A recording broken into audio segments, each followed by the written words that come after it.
वो अजीमुशान बादशाह जिसने पूरे रुए ज़मीन पर हुकूमत की, जिसकी हुकूमत के सामने सिकंदर आज़म, चंगेज़ खान और शारलमीन की हुकूमत छोटी दिखाई देती है। न सिर्फ इंसान बल्कि जिन्नात, हैवानात और तमाम मखलूक आपके ताबे थी।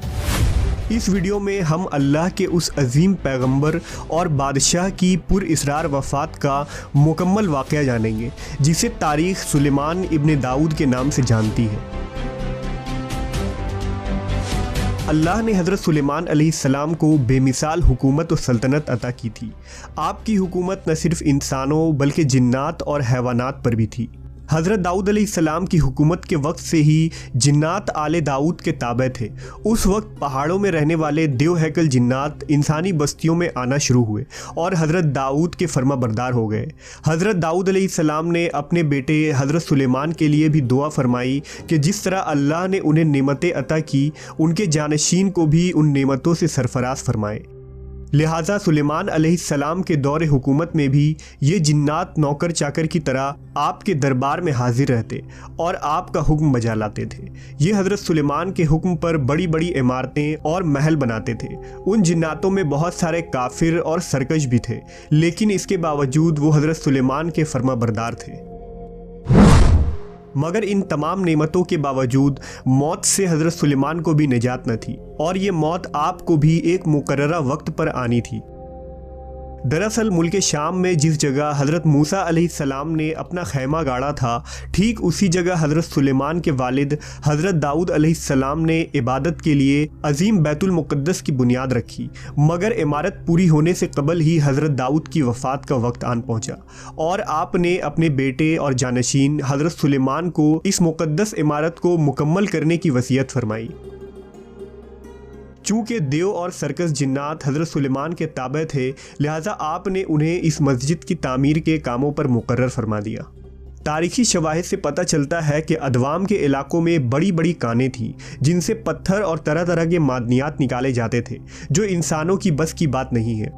उन जिन्नों में बाज़ गोताखोर भी थे जो समुंदर के तह में गोता लगाकर कीमती पत्थर लाते और हज़रत सुलेमान की खिदमत में पेश करते थे। बैतुल मुक़द्दस की तामीर के लिए भी ये जिन्नात दूर दराज के इलाकों से बड़ी बड़ी चट्टानें उठाकर लाया करते थे और मस्जिद की बुनियादों और सतूनों की बुनियाद रखा करते। उन बड़े और अजीम चट्टानों को आज भी मस्जिद अक्सा के अंदरूनी हिस्सों में देखा जा सकता है। हज़रत सुलेमान के खौफ से ये जिन्नात काम किया करते थे, यहाँ तक कि हज़रत सुलेमान के वफ़ात का वक्त भी करीब आ गया, मगर इमारत मुकम्मल ना हो सकी। आपने दुआ फरमाई कि या अल्लाह, मेरी मौत जिन्नों की जमात पर ज़ाहिर ना हो, ताकि वो बराबर इमारत मुकम्मल करने के काम में लगे रहें। क्योंकि अगर जिन्नात को हज़रत सुलेमान की वफ़ात का इल्म हो जाता तो वो फ़ौरन काम छोड़ देते और तामीर अधूरी रह जाती।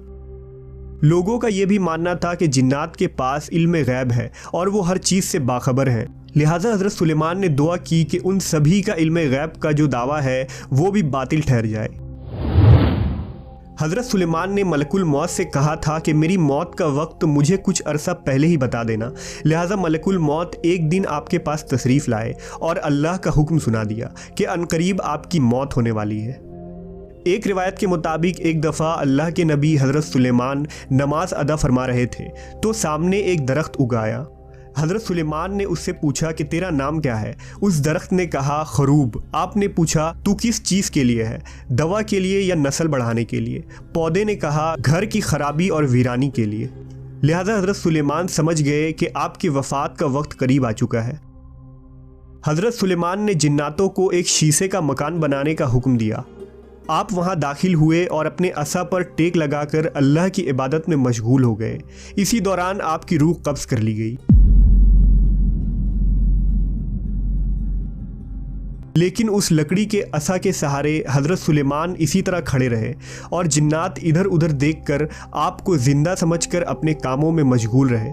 जिन्नात ये समझ रहे थे कि आप ज़िंदा खड़े हैं और इबादत में मसरूफ़ हैं। आप इसी हालत में एक लंबे अरसे तक खड़े रहे। मुफस्सरीन ने लिखा कि हज़रत सुलेमान इस हालत में 1 या 2 माह खड़े थे। बाज़ ने लिखा कि आप 1 साल इस असे के सहारे खड़े रहे। इससे जिन्नातों को कोई हैरत भी ना हुई, क्योंकि वो कई बार देख चुके थे कि हज़रत सुलेमान एक एक महीने बल्कि कभी कभी 2-2 माह तक बराबर इबादत में खड़े रहा करते थे। चूँकि अंबिया किराम के जिस्म मुबारक ज़मीन की मिट्टी नहीं खा सकती, ना ही आम इंसान की तरह ख़राब होती है, जैसा कि नबी सल्लल्लाहु अलैहि वसल्लम ने फरमाया, बेशक अल्लाह ने ज़मीन पर हराम कर दिया है कि वो अंबिया के जिस्मों को खाए।